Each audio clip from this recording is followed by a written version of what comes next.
everyone, it's Suzi here, and today we're playing Watcher of Realms. For today's video, we have a dev insights to go through. Let's see what they have to say, and I'll read it so you don't have to.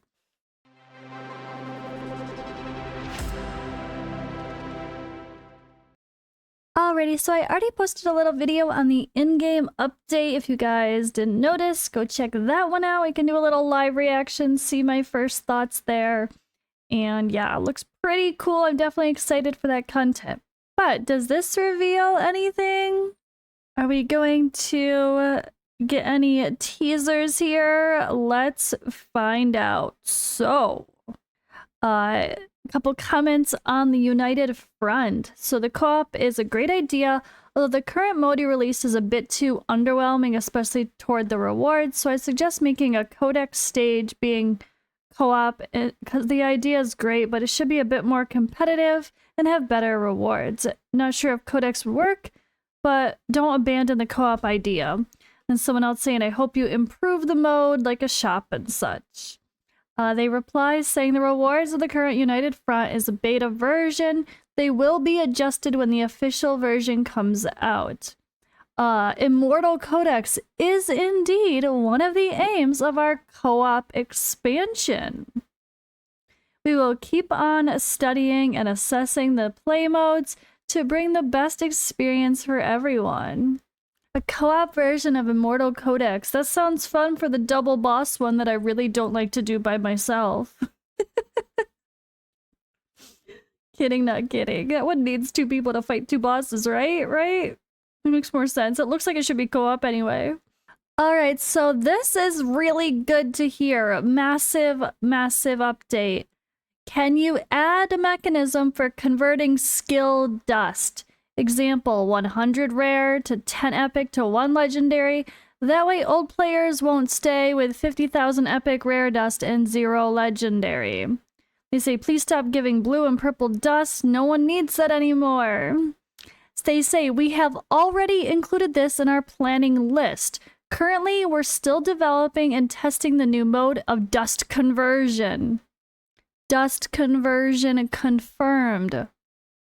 They have gone back and forth on this since the start of these dev insight posts back at launch. Not gonna lie, this was something very early requested.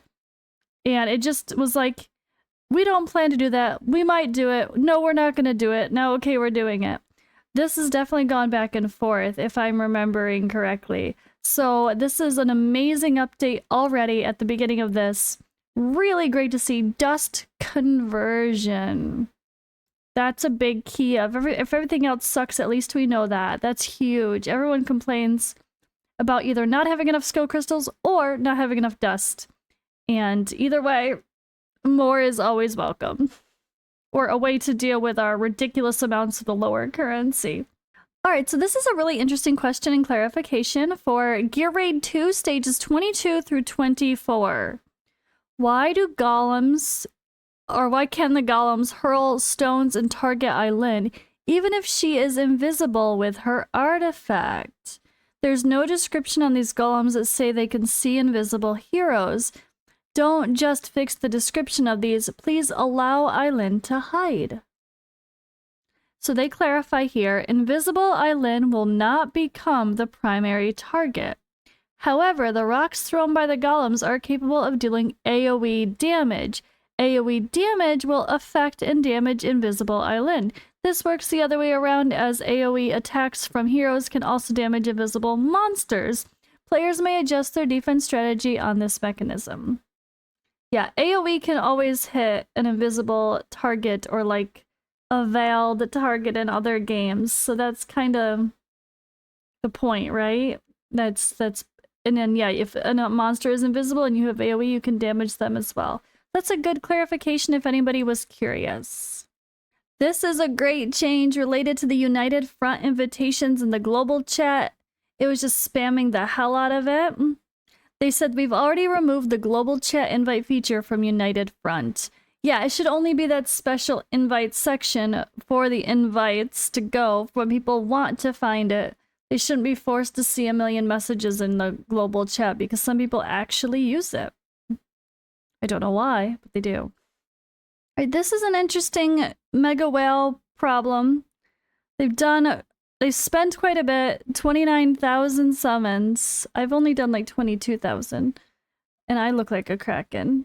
There's no incentive to spend anymore. Most of my heroes are A5. Any new Lego will most likely be useless.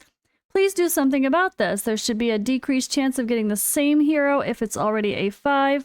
Otherwise, it's a punishment to spend more and get more useless. I mean, there's always new heroes coming. Just pull for the new heroes? Isn't that the point of new heroes coming out? I don't know. But okay, they say, thanks for your suggestion. We're currently working on a solution to address this issue.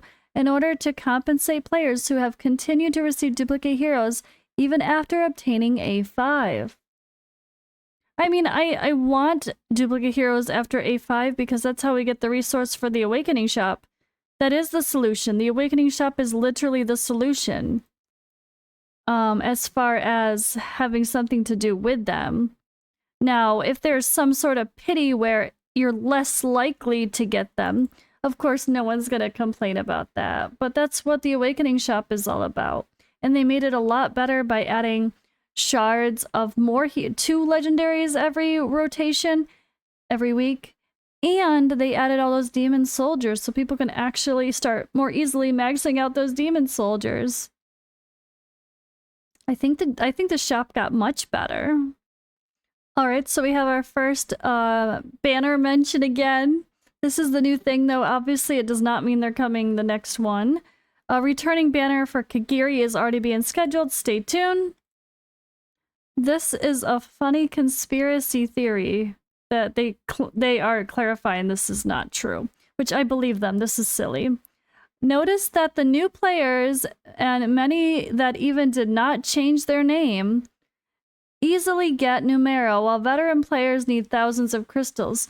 Some even had Numera after only 10 to 20 summons, in some case out of the banners. It shows in the world chat.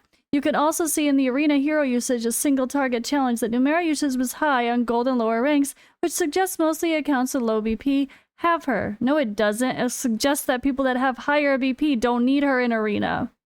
You don't need her in arena? I mean, you can, but you don't need her. Not if they have Lady Alexandra already. Kidding, not kidding. I'm suggesting an early banner to guarantee Numera for only accounts created more than a year or more. What? It's so unfair that new players get new heroes while veterans play with the old ones.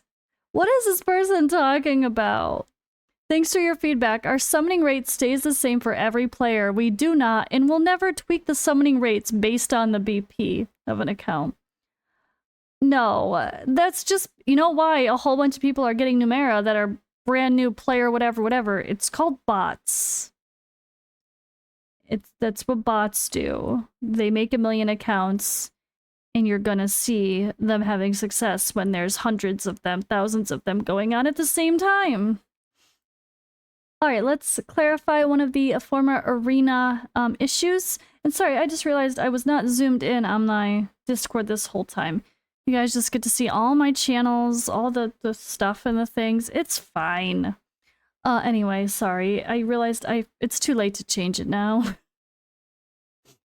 So, alright, question 16. It's so annoying when attacking an arena and you and the attacker win the last round and finish the last round of a fraction of a second in front of the opponent, then no energy is removed from the defender, yet if you're the attacker, you lose the last round and finish a fraction of a second behind the defender, you lose a chunk of energy. It doesn't seem right to punish the attacker like this. It seems a little unfair in different levels of energy taken depending on whether you attack or defend. It has been said before and all that this arena is monitored, but what does that mean?